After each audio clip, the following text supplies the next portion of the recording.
오늘 저는 여러분과 함께 하나님께 부요한 인생이라는 주제를 가지고 추수감사절 말씀을 같이 살펴보기를 원합니다. 다 찾으셨으면 제가 말씀을 읽겠습니다. 12장 16절 또 비유로 그들에게 말하여 이르시되 한 부자가 그 밭에 소출이 풍성하매 심중에 생각하여 이르되 내가 곡식 쌓아둘 곳이 없으니 어찌할까 하고 또 이르되 내가 이렇게 하리라 내 곡간을 헐고 더 크게 짓고 내 모든 곡식과 물건을 거기 쌓아두리라. 또 내가 내 영혼에게 이르되 영혼아 여러 해 쓸 물건을 많이 쌓아두었으니 평안히 쉬고 먹고 마시고 즐거워하자 하리라 하되 하나님은 이르시되 어리석은 자여 오늘 밤에 내 영혼을 도로 찾으리니 그러면 내 준비한 것이 누구의 것이 되겠느냐 하셨으니 자기를 위하여 재물을 쌓아두고 하나님께 대하여 부요하지 못한 자가 이와 같으니라. 아멘. 오늘은 추수감사주일입니다. 추수감사절의 기원에 대해서 보통 미국의 대명절인 이유가 초대 신대륙을 발견하고 나서 영국에서 신앙의 자유를 얻기 위하여 떠났던 사람들이 청교도인들인데 그들이 이 신대륙에 들어와서 세월을 보내는데 너무나도 척박하고 힘든 미지의 땅에 와서 이제 추수를 해야 될 시기가 왔는데 그해 너무나도 많은 열매를 수확을 하게 되어서 그게 감사해서 하나님 앞에 예배를 드리기 시작하면서부터 추수감사절이 이제 미국의 전통이 되었다라는 의견이 있습니다. 또 그에 반해서 그러나 그 당시 신대륙에 처음에 왔을 때의 청교도인들의 환경은 너무나도 힘든 시기였다라는 거예요. 즉 풍성한 열매, 풍성한 추수가 아니라 아무것도 없는 그야말로 사느냐 죽느냐라는 너무나도 위급한 상황에서 그들이 1년을 지났을 때에도 현실은 힘들고 어렵지만 추수할 것은 많지 않았어도 하나님이 우리를 이 신앙의 자유를 얻게 하시려고 신대륙을 알게 하시고 여기에서 다시 신앙생활을 할 수 있도록 해주신 것 감사해서 추수감사절을 드렸다라고 하는 의견이 있습니다. 이 두 가지는 약간 다른 것 같은데 공통점은 무엇입니까? 1년을 돌아보면서 하나님 앞에 감사했다라는 겁니다. 오늘날 현대 교회도 그런 의미에서 추수감사절을 지킨다고 여러분들이 이해하시면 됩니다. 1년을 감사하는 거예요. 특별히 이 추수감사절은 농사를 짓는 농촌사회에서는 더 의미가 깊습니다. 오늘날 이 현대사회, 산업사회에서는 매달이 추수입니다. 왜요? 월급을 매달 받으니까. 그러나 이 농촌사회에서는 1년에 한 번 수확을 하기 때문에 그날은 너무나도 중요한 날이에요. 그런 의미로 추수감사절이 오늘날 이 시대에도 필요한 것입니다. 오늘 저는 이 주어진 말씀을 통하여 어떤 마음으로 추수감사절을 올 한 해를 마무리할 것인가? 과연 우리를 채워주고 있는 것이 무엇인가? 오늘 제목처럼 하나님 앞에서 하나님께 부요한 나의 인생인가를 오늘 주어진 비유를 통하여 확인을 해보기를 원합니다. 오늘 말씀 16절에부터 시작되는 하나의 비유가 나옵니다. 16절을 보시면 또 비유로 그들에게 말하여 이르시되 예수님이 비유를 사용하셔서 하나의 스토리를 여기에서 우리에게 소개하고 있습니다. 등장인물이 누구냐면 부자입니다. 이 사람이 이름도 모릅니다. 나이도 몰라요. 얼마나 부자인지도 몰라요. 그러나 한 부자가 있었는데 그 부자가 1년을 지난 후에 추수 때가 되어서 곡식을 수확을 했습니다. 했더니 뭐라고 나옵니까? 16절에 한 줄로 한 부자가 그 밭에 소출이 풍성하매 그 밭에 곡식이 풍성했다고 이야기합니다. 자, 부자인데 거기에다가 그 밭에 곡식이 풍성했다는 거예요.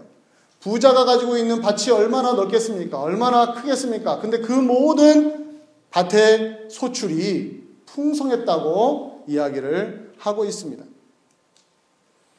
즉 여러분들 대풍년이란 말 아시죠? 대풍년.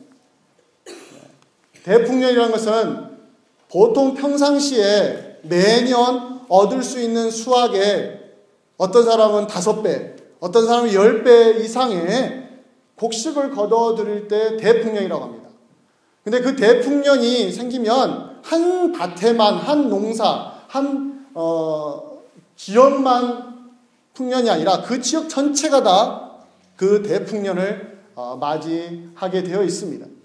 그런 면에서 봤을 때는 오늘 부자만 부자가 되었다, 부자의 밭에만 소출이 풍성했다라고 보기는 어렵지만 그래도 오늘 예수님이 의도적으로 한 부자의 밭에 소출이 풍성했다, 즉 그의 1년을 돌아봤을 때 성공적인 인생을 살아온 것으로 묘사를 해주고 있다는 것, 이것을 보면 오늘 우리의 삶은 과연 어때 있는지를 돌아본다면 참 부러운 사람이 이 사람 아니겠습니까?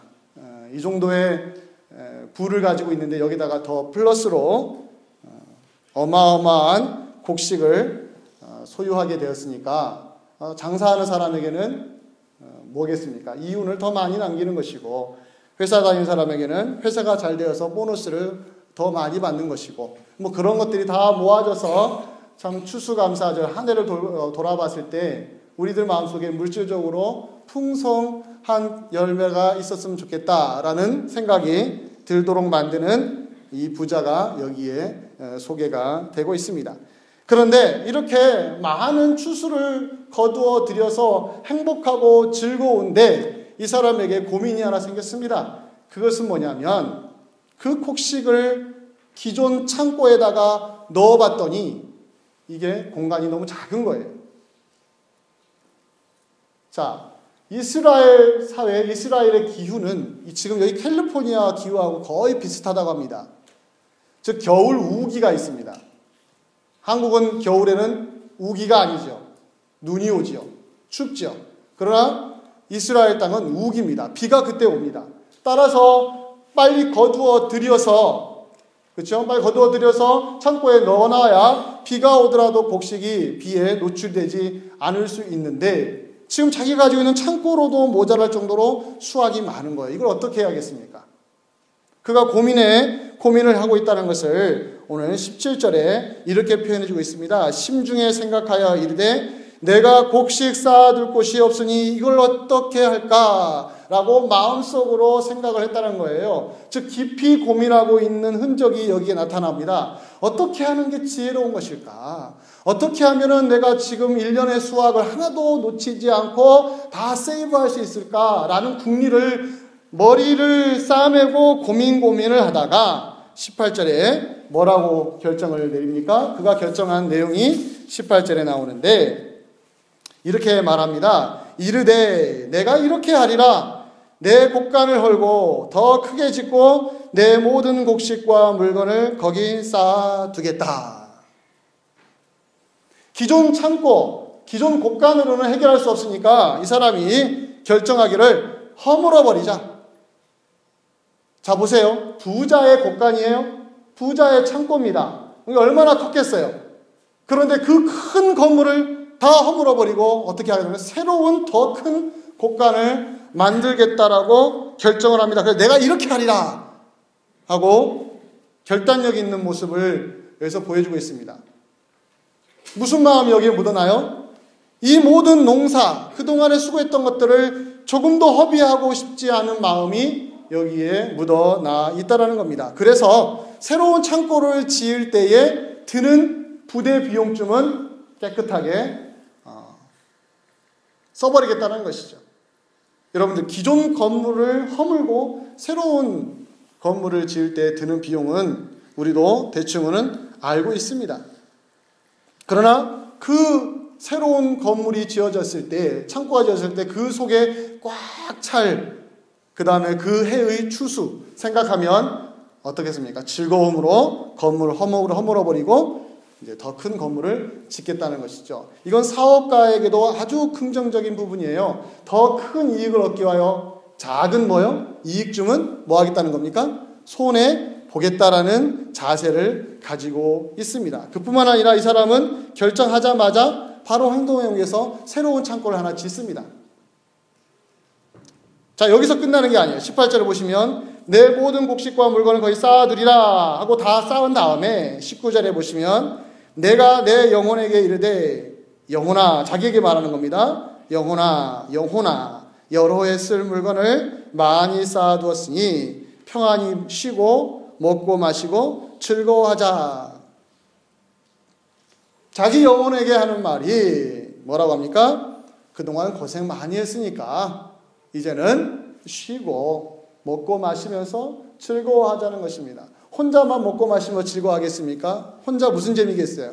그러니까 옆에 있는 친척들도 동원하고 친구들도 오라고 아마 그렇게 했을 거예요. 잔치를 벌리고 아마 나누어주면서 서로 즐겁게 보낼 수도 있을 것입니다. 그러나 그 내용은 나와 있지 않지요. 그러나 자기 자신에게 하는 말은 뭡니까? 이제는 이제 쉬고 먹고 마시면서 인생을 좀 즐기자, 여유 있게 누리자라는 말을 스스로에게 하고 있습니다. 여러분, 이런 광고가 옛날에 있었습니다. 여러분 기억나십니까? 광고 카피가 하나 있었는데, 열심히 일한 당신 이제는 떠나라는, 여러분 광고 카피 아시죠? 열심히 일한 당신 이제는 떠나라. 그게 무슨 말입니까? 이 직장인들, 특별히 가장으로서 직장을 다니고 있는 이 아버지들이 너무 많은 스트레스를 받으니까 열심히 일했으니까 이제는 쉴 수 있겠다. 쉬어도 괜찮다. 그래서 여행도 가고 가족과 함께, 아이들과 함께 좀 여가 생활 좀 해라 라는 광고 내용이었습니다. 근데 그 말을 들었을 때 많은 직장인들이 힘을 얻었어요. 실제적으로. 아, 이제는 너무 앞만 달려가지 말고 좀 쉬는 것이 어떤가. 그게 무슨 뜻이겠습니까? 오늘 부자가 여기에서 뭐라고 합니까? 자기 영혼에게 하는 말이 평안히 이제 쉬고 먹고 마시고 즐거워하자라는 것이 허랑방탕하고 사치스럽게 살겠다라는 의지의 표현이 아니라는 것입니다. 1년의 농사를 다 돌아보니까 그동안에 물론 부자가 일하지 않았다고 생각할 수도 있어요. 대신 사람을 사서 할 수도 있지만 그럼에도 불구하고 부자 나름대로는 자기 삶이 거기에 묶여져 있다가 이제는 재산도 늘어나고 환경도 좋아지니까 자기 스스로 이제는 스트레스를 좀 벗어버렸으면 좋겠다라고 생각을 할 수 있었던 것입니다. 자기 자신을 격려하는 거예요. 이제는 좀 힘을 내자. 야, 너 이제 더 이상 일을 하지 말고 누릴 만큼 좀 누려보자 라고 스스로에게 말하고 있다는 겁니다. 여러분, 그동안에 돈만 모으면서 살아왔던 부자인지도 몰라요. 그러나 지금 이 순간에는 뭡니까? 무슨 결정을 합니까? 이제는 좀 행복하게 좀 누려보자. 여러분, 꼭 이 부자를 부정적으로만 볼 필요가 없습니다. 그럼 이 세상을 살아가는 여러분과 저의 꿈이 뭐겠습니까? 좀 여유 있게 사는 거 아니겠습니까? 너무 매 순간 가슴 졸이며 당장 내일 어떻게 될까 두려워하고 그런 인생은 가급적이면 피하고 싶은 게 우리들의 마음 아닙니까? 어쩔 수 없이 그럴 수밖에 없지만 그러나 이 부자처럼 환경이 조성이 되고 물려받은 재산이 많고 또 그의 농사가 잘 되어가지고 창고가 가득 찰 정도로 그런 여유만 생긴다면 여러분 그 다음에 취하는 행동이 뭐겠습니까? 오늘 부자처럼 하는 말 아니겠습니까? 이제는 그동안에 많은 고생을 했으니까 평안히 쉬고 먹고 마시면서 너의 인생 좀 즐겨봐라. 누가 그렇다고 해서 뭐라 하겠느냐? 너 얼마나 열심히 일했는데. 너만 쳐다보고 있는 사람들 있지 않느냐? 너의 가족. 그러니까 가족과 같이 여행도 가고 또 맛이 있는 집이라고 한다면 뭐예요? 찾아가서 4시간이고 5시간 찾아가서 식사도 같이 하고 여러분들 그걸 나쁘다고 볼 수는 없습니다. 즉 부자가 현재 우리가 살펴봤던 내용에서는 어떻습니까? 제가 질문을 던져볼게요. 부자에게 부도덕한 부분이나 비난받을 만한 점이 있습니까? 열심히 일한 인생입니다. 여기 보시다시피. 그리고 지혜로운 인생입니다. 왜요? 그동안에 수고했던 그 모든 곡식을 하나라도 놓치지 않고 싶어서 창고까지 새로 지을 정도로 결단력이 있습니다. 그리고 누리는 인생입니다. 단순히 모으기만 하지 않고 쓰는 인생이에요. 자, 먹고 마시고 즐거워하고 쓰면은 오늘날로 말하면 어떻게 합니까? 부자들이 돈을 쓰면은 어떻게 합니까? 경제가 사는 거예요. 너무 돈을 긁어 모아서 쌓아두기만 하면 경제가 안 돌아갑니다. 자꾸 써야, 돈 많은 사람이 써줘야 그 사람이 다른 사람들이 그 돈을 다시 시장에서 돌고 돌면서 돈이 돌아서 다른 사람에게도 넘어가는 거 아니겠습니까? 따라서 우리가 봤을 때에 부러움과 질투의 대상이 될 수는 있을지언정 부도덕하고 비난받고 정죄받을 만한 사람은 이 부자가 아니라는 거예요. 아무리 봐도 제가 볼 때는 윤리적으로 문제가 있는 내용은 없습니다. 이 사람이 허비하고 방탕하고 죄를 짓고 노름하고 쾌락을 쫓는 인생은 아니에요. 여러분들은 이제는 먹고 마시고 즐거워하자니까 이게 노름하려고 하는가 보다. 이제는 도덕적으로 타락해가지고 이상한 짓 하려고 하는가 보다. 이렇게 생각하겠지만 그렇게만 볼 필요가 없는 거예요. 이렇게 아끼고 저축하며 살았던 인생으로서 이제 가족과 함께 뭔가를 즐겁게 자기 인생을 살아보려고 하는 이 사람이 여기까지 소개되다가 자 20절을 보시기 바랍니다. 앞에까지는 평범한 우리의 인생이고 어찌 보면 우리가 이런 인생으로 살아갔으면 참 좋겠다. 좀 부러움의 대상이 될 수 있는 사람인데 20절에 누가 소개되고 있습니까? 부자가 나왔다가 하나님은 이르시되 대반전이 여기 일어나는 거예요. 하나님이 개입이 되고 있습니다.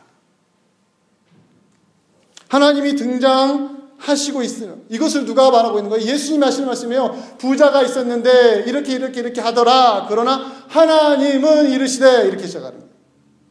하나님의 개입을 여기는 의도적으로 누구로부터 누구에게 시선을 돌리는 거예요? 부자의 인생이었던 그 모습을 누구에게로? 하나님에게로 눈을 돌려서 우리가 이 책을 읽으면서 누구를 쳐다보게 하는 거예요? 부자의 인생만 보지 않고 하나님이 부자를 어떻게 관찰하시고 평가하시느냐? 요거 보게 하는 거예요. 즉 하나님의 시각으로 부자를 평가하는 것이 오늘 본문의 핵심 가치입니다. 이거 놓치지 않도록 하기 위하여 앞에서 쭉 얘기하다가 하나님은 이르시되 그 옆에 있는 가난한 사람이 이르되 그 옆에 있는 집 없는 사람이 이르되 그 옆에 있는 또 다른 부자가 이르되 이렇게 말하지 않고 하나님이 이르시되. 이게 누구의 이야기예요? 성경의 이야기예요. 성경은 우리의 인생을 있는 그대로 담아놓고 있습니다. 우리의 인생이 어떻게 되어가고 있는지를 잘 기록해주고 있는 게 성경책이에요. 그러나 거기에는 그 인생을 평가하는 누구의 시각이 담겨 있어요? 하나님의 시각이 담겨 있어요. 그 하나님의 시각을 놓쳐버리면 여러분들은 성경에서 아무것도 건질 것이 없습니다. 우리의 눈으로 봤을 때 이 부자가 아무런 문제 없는 사람처럼 보이고 우리가 부러워할 만한 사람이 되고 그 다음에 자기 인생을 누릴 수 있을 만큼의 부를 쌓고 있는 이 모습을 봤을 때는 아무 문제가 없지만 제가 의도적으로 아무 문제가 없다는 이야기를 드리고 있습니다. 비난받을 만한 요소가 없습니다. 그러나 하나님은 이르시되 뭐라고 평가합니까? 20절 잘 보세요. 하나님은 이르시되 이 부자에게 하는 말이 어리석은 자여, 미련한 자여, 어리석도다 이 부자여. 이게 여러분들 이 글을 읽은 처음에 독자들은 충격받았을 거예요. 왜요? 제가 의도적으로 앞에서 19절부터 15, 16, 17, 18 내용을 보시면 19절까지 부자가 부도덕하거나 그쵸? 사치했다거나 미련하거나 어리석거나 그런 모습이 하나도 안 보여요. 매우 투철한 경제관념을 가지고 있으며 아낄 줄을 알고 열심히 일하고 또 상황을 굉장히 빨리 알아채서 결단도 빨리 하는 사람이에요. 그런데 하나님의 평가는 뭡니까? 어리석다고 합니다. 우리의 눈에는 어리석어 보이지 않는데 하나님의 눈에는 어리석어 보인 거예요. 우리가 어리석다고 하는 것은 관점이 틀립니다. 그러나 하나님이 어리석다고 하는 것은 또 우리가 생각하는 거 완전히 다른 관점으로 하나님은 어리석다고 이야기를 하신다는 거예요. 우리 눈에는 아무 이상이 없어도 하나님 눈에는 어리석게 보인다는 거예요. 그 이유가 무엇이냐? 20절을 읽어보시기 바랍니다. 같이 한번 20절을 읽어볼게요. 하나님이 뭐라고 하시는가? 한 목소리로 20절 읽어봅니다. 시작. 하나님은 이르시되 어리석은 자여 오늘 밤에 내 영혼을 도로 찾으리니 그러면 내 준비한 것이 누구의 것이 되겠느냐 하셨으니. 어리석은 자여 오늘 밤 너의 영혼을 찾으면 네가 곳간에 쌓았던 모든 재물은 누구의 것이 되겠느냐? 무슨 말이에요? 이게 바로 부자가 어리석은 이유입니다. 하나님이 직접 말씀하신. 우리의 예상은 어떤 거겠습니까? 제가 네 가지로 말씀을 드릴게요. 우리가 어리석다고 하면은요, 이 부자가 남과 나누지 않아서 어리석다.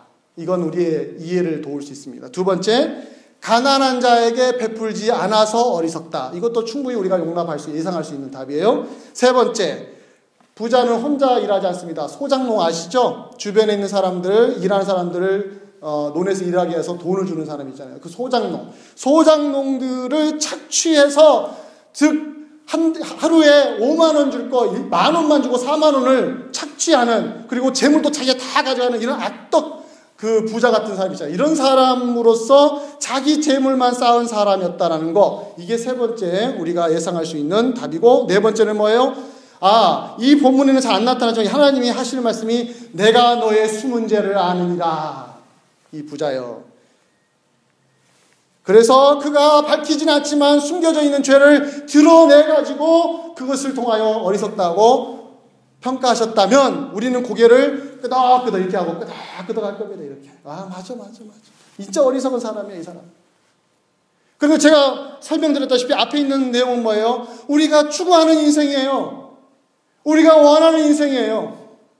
내가 이걸 가지지 못했으니까 말 안 하는 거지, 이것만 이렇게만 가졌으면 여러분들 먹고 마시고 즐거워하지 않겠습니까? 장담할 수 있겠어요? 아니죠. 적당히 선도 베풀며 적당히 가난한 자에게 나눠주면서 뭐예요? 인생 즐길 수 있을 거 아니에요. 이 부자가 온니 자기 호주머니만 넓혔다고 생각하시면 안 됩니다. 나름대로 자기 체면이 있으니까 주변에 있는 어려운 사람들한테 나눠줬을 거예요. 근데 그런 이야기 싹 안 하시고 하나님이 하시는 말씀이 뭐라고 합니까? 어리석은 자여 오늘 밤에 너의 영혼을 도로 찾으면 그 모든 준비한 것들이 어디로 가겠느냐? 누구의 것이 되겠느냐?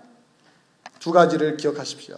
첫 번째, 이 사람이 왜 어리석으냐면 생명을 쥐고 있는 주인이 누구냐를 모르기 때문에 어리석은 사람입니다. 자기의 생명, 이 생명이 누구의 것이냐, 누가 이것을 쥐고 있느냐는 것을 모르고 있는 거예요. 그래서 하나님이 뭐라고요? 어리석도다. 그래서 뭐라고 합니까? 오늘 밤 네 영혼을 도로 찾으면, 우리말에는요 정확히 안 나오지만 내가 오늘 밤 네 영혼을 찾으면, 내가 오늘 밤이라도 네 생명을 취해버리면, 오늘 밤 네가 죽으면, 무슨 이야기하고 있는 거예요? 오늘 밤이라도 이 부자는 죽을 수 있는 존재라는 거예요.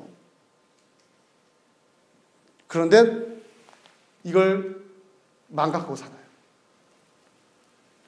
하나님이 오늘 밤이라도 데려갈 수 있다라는 것을 인정하지 않습니다. 왜? 현재로서는 상상도 하지 못하기 때문에 그래요. 자기 주변에 지금 뭐가 있어요? 1년 농사가 말 그대로 대풍년입니다. 새로운 곳간에다가 모든 재물을 다 쌓아뒀습니다. 아프지도 않습니다. 모든 게 일사천리입니다. 그러니 지금 오늘 밤 죽겠습니까? 말도 안 되는 이야기죠. 왜 오늘 밤이라고 할까요? 여유를 안 주고 내일 밤도 아니고 3일 밤도 아니고 왜 오늘 밤이라고 할까요? 공갈 협박하시는 거예요, 하나님이? 하지도 않으시면서? 아니에요. 하나님은 오늘 밤이라도 당장 데려갈 수 있는 분이에요. 여러분 헤롯 알아시죠? 헤롯 왕. 사도행전에서 교만하다가 어떻게 해요? 해충에 충이 먹어서 죽었다고 했잖아요. 하나님 벌 내리시니까. 얼마나 위풍당당했습니까? 오늘 밤 죽을지 몰랐죠, 헤롯 왕도. 근데 하나님이 치시니까 그 자리에 죽었잖아요. 그 이야기를 성경에서 해주고 있는 거예요. 오늘 밤이라도 내가 네 영혼을 취할 수 있다, 이 사람아. 그런데 이 사람은 지금 뭐에 눈이 멀어 있습니까? 내게 여러 해 쓸 물건이 있으니 여기에 눈이 멀어 있는 거예요. 내 통장에 돈이 얼마나 많은데, 내 곳간에 얼마나 많은 곡식이 있는데, 남들이 상상할 수 없는 엄청난 돈이 내가 가지고 있는데 내가 왜 오늘 죽어? 내가 병이 생겨도 적어도 세계에 있는 모든 의사들 다 동원해서 나를 치료할 수 있는데 내가 왜 죽어? 나 안 죽어. 라고 뭐하고 있어요? 이 부자는 자신 있게 생각하고 있는 거예요. 무엇이 나를 보호해 줄 것이다? 이 재물이, 이 돈이, 이 모든 재산이 자기를 보호해 줄 것이다. 여러분들 이게 틀린 말이에요? 인생 살아보시면 여러분들 아시잖아요. 이게 틀린 말입니까? 맞습니다. 여러분 백혈병이면 죽는 병이에요. 그런데요, 돈 많은 사람의 백혈병은 낫는 병이더라고요. 이게 우리 세상입니다. 즉 오늘 밤에 죽을 수 있다는 것을 망각하고 살아가는 부자이지만 현실은 오늘 밤은 안 죽습니다. 현실은 오늘 내가 가지고 있는 건강과 재산과 여유가 중요한 것이지 다른 건 필요 없어요. 이것만 있으면 그게 하나님이 축복하신 것이고 하나님이 나를 돌보신 것입니다. 이 생각을 가지고 있는 사람이 누구예요? 이 부자예요. 그러니까 하는 말이 뭐라고 그래요? 한마디 하시잖아요. 오늘 밤에 너의 영혼을 내가 취하면, 네가 그렇게 의지하고 밤낮 쳐다보고 혹시 쥐가 들어갔을까? 혹시 조음이 먹었을까? 누가 도둑이 와서 창고름을 훔쳐갔을까? 보초 세우고 지켜보는 너 자신을 봐라. 그게 너의 생명을 지켜줄 것처럼 생각되지? 오늘 말씀에 이것에 대해서 하나님이 야단을 치고 있습니다. 15절 한번 여러분 볼까요? 오늘 안 읽었는데 앞에 있는 문맥입니다. 15절에 이런 말씀이 있어요. 그들에게 이르시되 삼가 모든 탐심을 물리치라. 그 다음이 중요합니다. 사람의 생명이 어디 있잖아요? 그 소유에 넉넉한 데 있지 아니하니라. 다음에 이 부자 이야기를 한 겁니다. 즉 주님이 무엇을 말하고 싶어요? 너희들의 생명을 연장시켜주고 너희 생명을 풍요롭게 만들어주는 힘은 네가 가지고 있는 물건이 아니라는 거예요. 그러나 우리의 인생은 이 부자처럼 하나님이 내 생명을 쥐고 있는 게 아니라 무엇이 현재 나를 보호해주고 있는 보호 장막들이, 그 재물들이, 그 권력들이 나를 보호해 줄 것이다. 이렇게 생각하고 살아간다는 거예요. 이것을 주님이 지금 정면으로 치고 계시는 겁니다. 풍성한 물질은 우리를 행복하게 만듭니다. 우리를 정말로 즐겁게 만들어주기도 하고 우리의 체면도 세워줍니다. 그러나 우리의 생명이 거기에 있지 않습니다. 여러분들 꼭 명심하십시오. 여러분들이 가지고 있는 건강, 여러분들이 소유하고 있는 재산, 여러분들이 투자하고 있는 모든 것들, 여러분의 생명을 유지하는 수단, 근원이 아닙니다. 하나님이 취하시면 우리는 가야 됩니다. 이 부분에서 여러분들 확실하게 주님 앞에서 고백하시는 하루가 되시기를 바랍니다. 두 번째 어리석은 이유는 오직 자기를 위하여 재물을 쌓아뒀기 때문에 어리석은 거예요. 그 내용이 오늘 21절에 이렇게 말합니다.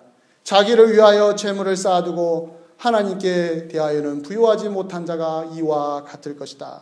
무엇을 문제 삼고 있습니까? 자기를 위하여 재물을 쌓아두고 있으니까 누구를 위해서는 재물을 안 쌓아둬요? 하나님을 위해서는 아무것도 하지 않습니다. 즉 하나님 없이 자기 인생을 건설하는 우리의 인생을 대표해주고 있는 사람이 이 부자예요.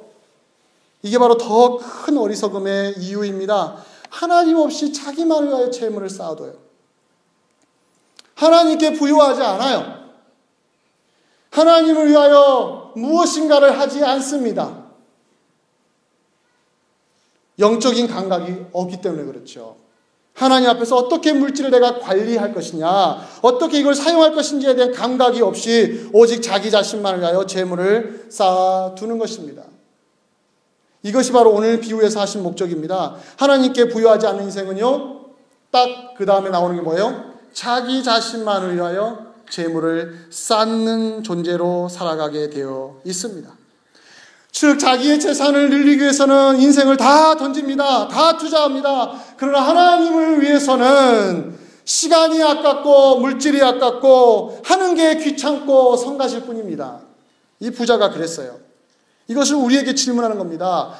자기를 위하여 재물을 쌓아두고 하나님께 부여하지 못한 자는 다 이와 같으니라. 뭐예요? 오늘 밤 내가 네 영혼을 취하면 네가 준비한 모든 것들은 다 누구의 것이 되겠느냐. 오늘날 우리에게도 적용되는 말씀인 것이죠. 사랑하는 여러분, 오늘 이 비유를 통하여 주님이 하시고 싶은 말씀이 무엇이겠습니까? 어리석은 이유를 제가 두 가지로 말씀을 드렸습니다. 그렇다면 오늘날 우리가 하나님이 어리석다라고 하는 평가를 벗어나기 위해서는, 피하기 위해서는 무엇을 해야 될까요? 저는 두 가지로 말씀을 드리고 싶습니다. 하나는 재물에 우리의 마음을 빼앗기지 않도록 조심해야 됩니다. 이 부자는 재물에다가 마음을 빼앗겼어요. 어떻게 증명합니까?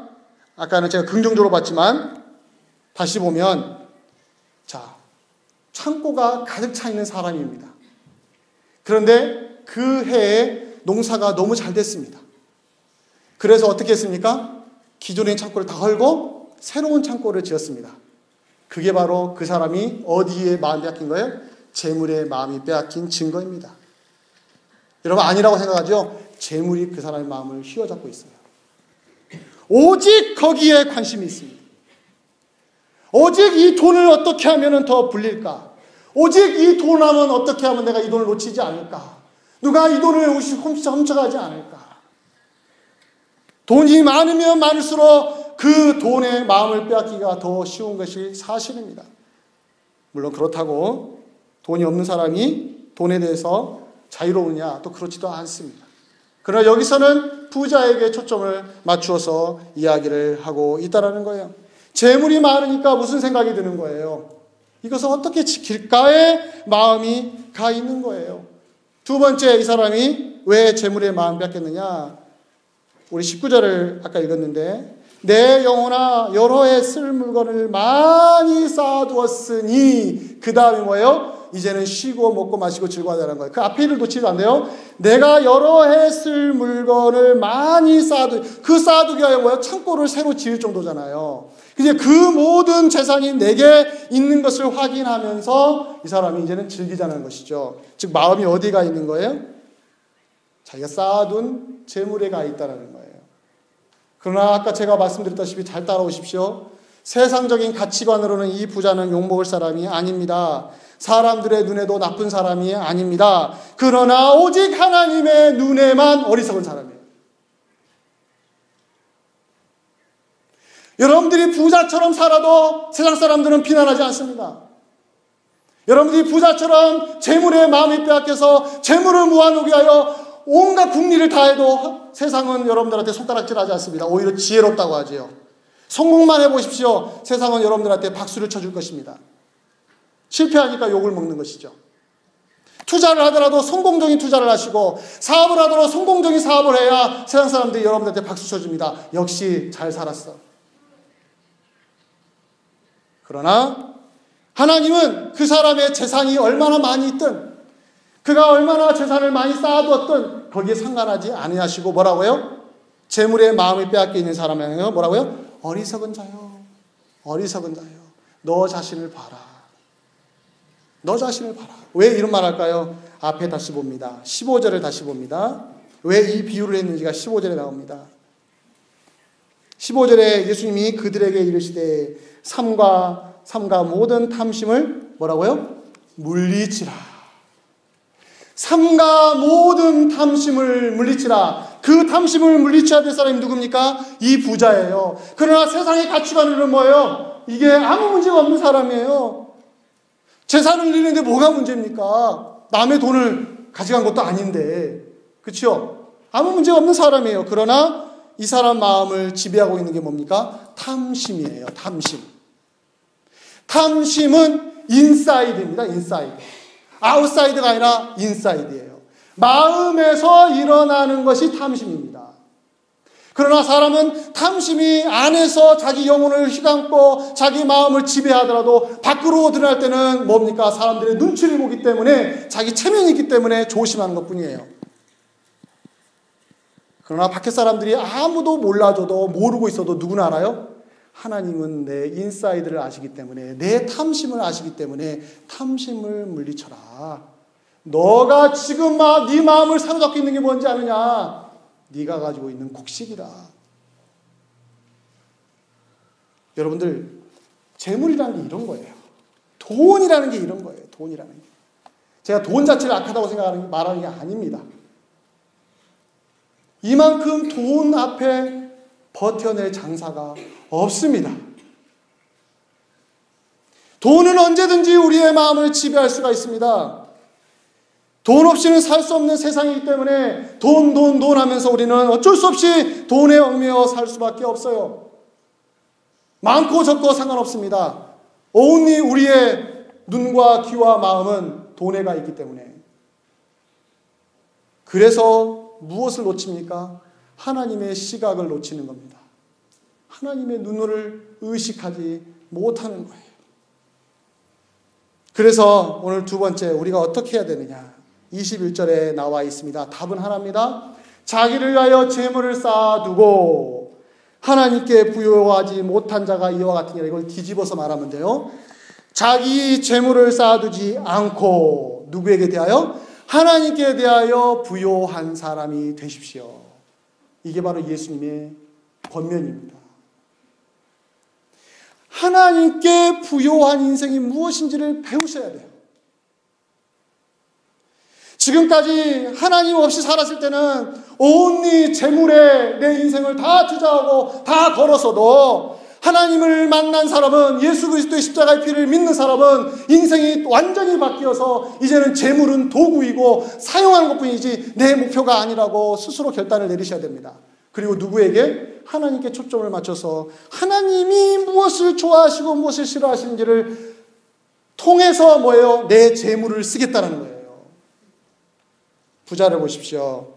이 사람은 하나님을 위한 인생을 전혀 배우지를 못했습니다. 오직 자기 자신의 인생을 건설하는 데만 지혜롭고, 자기 인생을 어떻게 정말 멋있게 꾸며나갈 거에만 신경을 쓰고 있고, 또 뭐에 지혜로웠습니까? 뭐에 결단력이 있었습니까? 하나님을 향해서는 결단력이 하나도 없는 사람인데, 자기 곡식이 혹시 썩을까봐 이 곡식을 어떻게 하면 유지할까? 여기에는요, 결단력이 얼마나 뛰어난지 몰라요. 딱 뭐합니까? 창고를 허물고 새로 짓자 바로 행동에 옮기는 겁니다. 이런 일은 너무 빨라요. 그러나 하나님 앞에서는 주저하고 머뭇거리고 하나님이 무엇을 좋아하시는가를 아예 퀘스천 자체를 안 해버리고 그냥 살아가는 거예요. 그냥 살아가는 거예요. 이게 누구의 인생입니까? 이 부자의 인생이면서 21절에 뭐예요? 하나님께 부여하지 못한 자는 이와 같으니라. 우리가 혹시 이런 인생이 아닐까? 우리에게 질문을 던지고 있습니다. 만약 여기서 부자가 하나님께 부여했다면 여러분 어떻게 했을까요? 제가 상상을 해봤습니다. 본문에 안 나오지만 저는 이렇게 상상했어. 기존 창고를 허물지 않았을 것이다. 첫째는 허물지 않고 주변에 있는 불우한 사람들이 혹시 다 나눠줬을 것이다. 이게 하나님께 부여한 사람의 특징이었을 것이다. 두 번째는 남에게 베푸는 모습을 보여줄 뿐만 아니라 자신이 수고하고 애쓰고 땀 흘리고 아껴 모아서 정말로 이 나의 새끼 같은 그 모든 것들이라 할지라도 누구의 눈치를 봤을 것이라고요?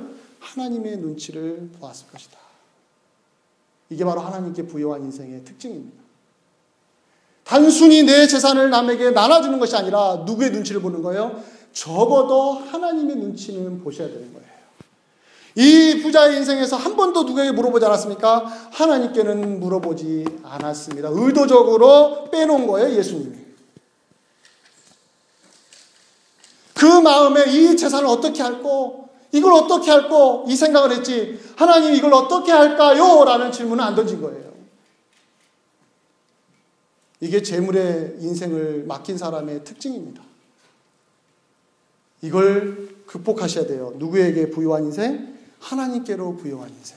그래서 그 다음에 여러분 22절부터 34절의 뒷문맥에서 두 가지를 하나 이야기해 주고 있는데, 하나는 여러분들 보십시오. 29절 보시면 너희는 무엇을 먹을까 무엇을 마실까 구하지 말며 근심하지도 말라. 30절에 이 모든 것은 세상 백성들이 구하는 것이라. 재미있죠? 먹을까 마실까 구하지 말고 근심하지도 말라. 이거 누가 구하는 거예요? 세상 백성들이 구하는 것이라. 그런데 이 부자는 지금 어디에 근심이 가 있습니까? 지금 자기에게 대풍령이 와서 엄청난 고식이 있는 걸 어떻게 이걸 잃지 않을까에 관심이 가 있는 거예요. 단순히 먹고 마시는 정도가 아니라 이걸 어떻게 하면 내가 보존할까에 마음이 가 있는 거예요. 그런 것은 누구의 생각이라는 거예요? 세상 백성들의 생각이라는 것이, 하나님 모르는 사람들의 생각이라는 것이죠. 그 다음에 31절에 뭐라 합니까? 다만 너희는 그의 나라를 구하라. 이 사람들아, 다만 너희는 너희 나라를 구하지 말고 너희 땅을 넓히지 말고 하나님의 나라를 구하라. 이렇게 말하는 거예요. 그 다음에 구체적으로 33절에 뭐라고 말합니까? 너희 소유를 팔아서 구제하여 낡아지지 아니하는 배낭을 만들라. 하늘에 둔 바 다함이 없는 보물이니, 하늘에 쌓아두는 다함이 없는 보물이니 거기에는 좀도 없고 도둑도 없고 너희가 거기에 쏟아낼 근심할 것이 없다라는 거예요. 그러나 이 땅에다가 재물을 쌓아두기 시작하면 근심은 거기서부터 흘러나온다는 이야기를 하고 있습니다. 그렇다고 해서 여러분들 지금 당장 소유를 다 팔아서 구제한 자에게 나눠주라는 건가요? 아니지요. 그게 아니라 여러분들의 영혼을 지금 다스리고 여러분의 영혼이 지배당하고 있는 존재가 누구냐는 거예요. 재물이라고 하면 여러분들 꼭 기억하십시오. 지금 누구에게 부여해야 돼요? 하나님께 부여한 인생으로 부름받은 사람이 여러분과 저입니다. 하나님 모르는 사람은 이 말 들으면 콧방 낍니다. 그러나 하나님을 믿는 사람은, 예수 그리스도를 믿는 사람은 이 말씀이 도전이 될 것이고 우리에게 힘이 될 것이고 이제는 내 인생을 하나님께 부여한 인생으로 만들어 가자라고 스스로에게 다짐할 것입니다. 저는 여러분들이 그런 사람이 되시기를 원합니다. 추수감사절 뭐겠습니까? 얼마나 하나님이 나에게 복 주셨나 계산하는 시간이 아닙니다. 또 하나님이 얼마나 나를 힘들게 만드셨느냐 그거 계산하는 것도 아닙니다. 추수감사절이라는 것은 1년을 돌아보면서 나의 마음과 나의 생각과 나의 인생의 목적을 지배하고 있는 게 하나님이냐 돈이냐 세상이냐 이거 물어보라고 추수감사들이 있는 것입니다. 저는 여러분들이 하나님 앞에서 하나님께 부유한 인생을 쌓아가시기를 원합니다. 하나님께 넓은 사람이 되십시오. 하나님께 항상 마음을 오픈하는 사람이 되십시오. 하나님의 눈치를 보는 사람이 되시기를 바랍니다. 그래야 하나님 앞에서 여러분의 재물을 하나님이 원하시는 방식대로 쓰기 위하여 여러분들 일하시고 또 돈을 모으시고 그것을 또 주를 위하여 어떻게 쓸 것인가를 고민하며 세월을 보내시기를 바랍니다. 그래야 할 때 하나님이 여러분들에게 좋은 길들을 허락하실 것이고 여러분의 영혼이 물질이 있어서 먹고 마시고 쉬는 게 아니라 하나님이 여러분의 영혼을 쉬게 하시고 여러분의 영혼이 즐거움을 맛보도록 인도해 주실 것입니다. 이 내적인 평강이 누구에게 있느냐? 하나님을 부요하게 하는 사람의 인생에 달려 있습니다. 그 주인공이 여러분이 되시기를 주의 이름으로 간절히 축원드립니다.